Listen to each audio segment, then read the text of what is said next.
First of all, let me point out to Blake Lively, you are an actress. Unless you signed on as a producer or a director, there's literally no reason why your creative input should matter. You're an actor. Blake Lively thought she had it all under control until Ben Shapiro got involved. I know some people like this movie. Some people are stupid. This movie is bad. It is a bad movie. Yeah, that's how it starts. Let's get into how this got completely insane. Blake Lively was cast in a movie called It Ends With Us. Justin Baldoni was the director. Things went downhill fast. Rumors started swirling that Blake was trying to control the entire film, even rewriting scenes without being a producer, just rewriting. Wanted me to show up and look cute and stand on a little pink sticker where I'm supposed to go and say what I'm supposed to say, but I also knew that that wasn't fulfilling for me, that I wanted to be a part of the storytelling, that I wanted to be a part of the narrative, whether that be in the writing and the costume design and creating the character. And sometimes I had directors or producers or writers who would welcome that and invite that once they saw that I was able to offer that. And sometimes I would have people who really resented that because they were like, we just hired you to be an actor. That clip got people talking, but then came the lawsuit, and that's when Ben Shapiro stepped in. Oops. That turns out to be a bad tactic. As I've said before, my first advice as a lawyer to all possible clients, don't do criming on tape. Criming on tape is stupid and bad, and don't do it. Ben didn't hold back. He roasted Blake for that clip where she talks about manipulating people on set. He said, plain and simple, Blake was acting like a jerk, not a team player. So first of all, let me point out to Blake Lively, you are an actress. Unless you signed on as a producer or a director, there's literally no reason why your creative input should matter. You're an actor. If you want to write your own script, you should go write your own script. If you want to sign on to a movie with the understanding that you're going to actually make script changes, then great. But if the idea is that you sign on as an actor and then you turn around and try to take control of the script, this makes you a jerk. That moment, brutal. Then it got even messier. Justin Baldoni's team dropped screenshots, texts, emails, voice clips. One line stood out.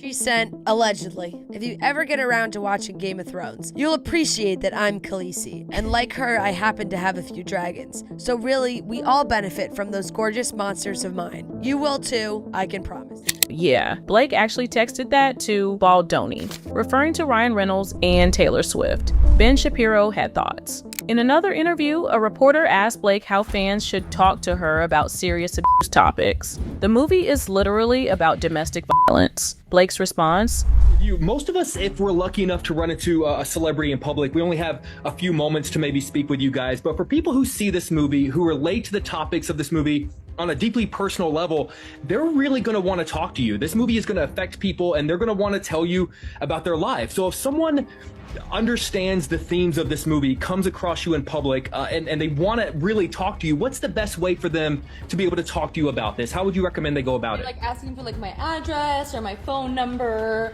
or my location share. Or I could just location share you and then we could, I'm just curious about social security number.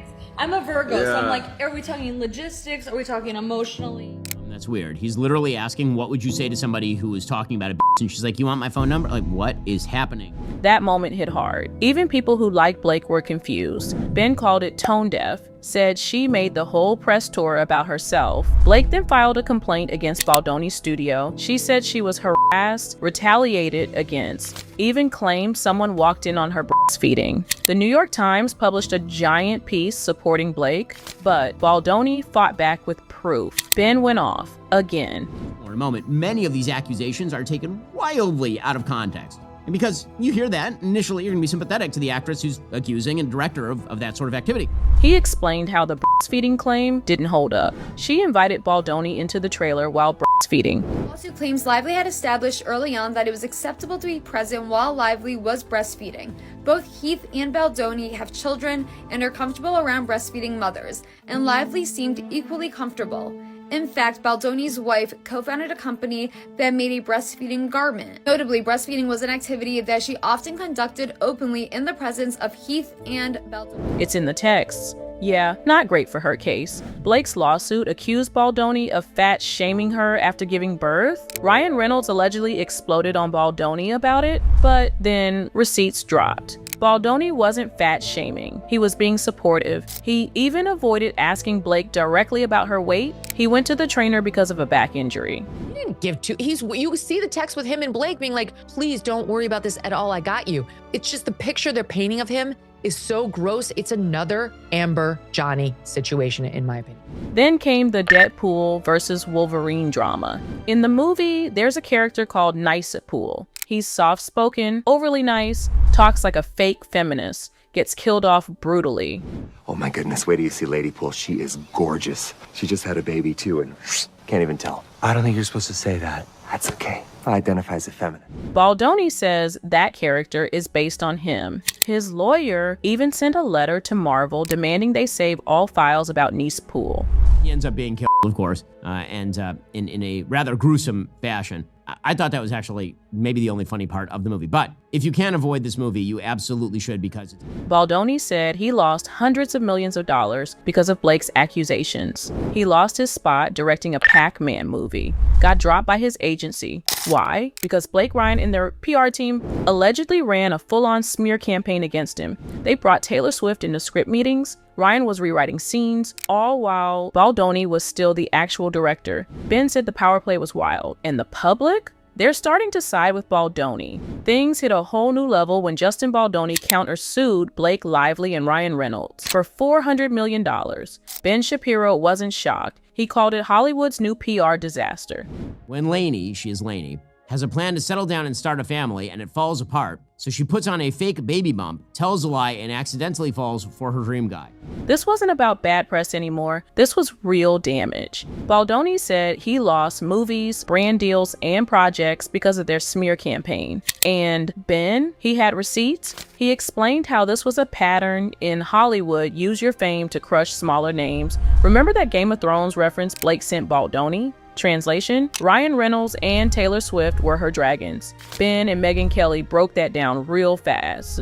Which Blake tells Justin, this is in the latest lawsuit, you know, I know you've never watched Game of Thrones, but when you get around to watching it, you'll realize I'm Khaleesi and these are my dragons. And I have the best dragons in the business, right? Ryan Reynolds and Taylor Swift. And what they're alleging is that, let's face it, none of us has ever heard of Justin Baldoni before this whole thing. I mean, who the hell is he? I guess he's in some small thing I never saw. But she's saying, F with me and we'll crush you. My dragons and I, the biggest movie star, one of them in the planet, the biggest pop star in the planet, and I will hurt you unless I get my way. That wasn't just a joke, that was a threat, and it was sent in writing. Baldoni's team launched a full-on website, not kidding. They posted every single receipt, emails, texts, voice notes, timelines. Ben Shapiro couldn't believe what he saw. It wasn't just drama. Now, it was a full-scale reputation war. Blake's plan was simple: claim harassment, get a New York Times piece, flip the narrative. But Ben exposed the problem. The Times left out full conversations. They cherry-picked texts to make Baldoni look bad. But Baldoni's team had the full threads. And then Brian Friedman and his lawyer in his legal complaint against the Times shows you the whole text exchange, which the Times had, we presume, in which they use a sarcasm emoji, and the woman saying I did it explicitly says, except I didn't do it. And they're lamenting that they didn't do it, but everybody's going to think that they did do it, but they didn't.